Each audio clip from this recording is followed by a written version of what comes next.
தில்லியில் காந்தி நினைவிடத்தில் பிரதமர் மோடி மரியாதை செலுத்தினார்.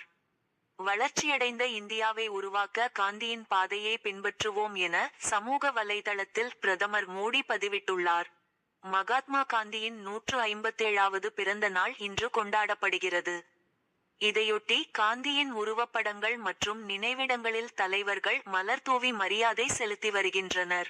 அந்த வகையில் தில்லி ராஜ்கோட்டில் உள்ள காந்தி நினைவிடத்தில் பிரதமர் மோடி மலர் தூவி மரியாதை செலுத்தினார். பின்னர் பல்வேறு தலைவர்களும் மலர் தூவி மரியாதை செலுத்தினர். முன்னதாக காந்தி பிறந்த நாளையொட்டி சமூக வலைதளத்தில் பிரதமர் மோடி வெளியிட்டுள்ள அறிக்கை: துணிச்சலும் எளிமையும் கொண்டு மாற்றத்திற்கான கருவியாக செயல்பட்டவர் காந்தி. மக்களுக்கு அதிகாரம் அளிப்பதற்கான அத்தியாவசிய வழிமுறையாக சேவை மற்றும் இரக்கத்தின் சக்தியை அவர் நம்பினார். வளர்ச்சியடைந்த இந்தியாவை உருவாக்க அவரது பாதையை நாம் தொடர்ந்து பின்பற்றுவோம். இவ்வாறு பிரதமர் மோடி கூறியுள்ளார்.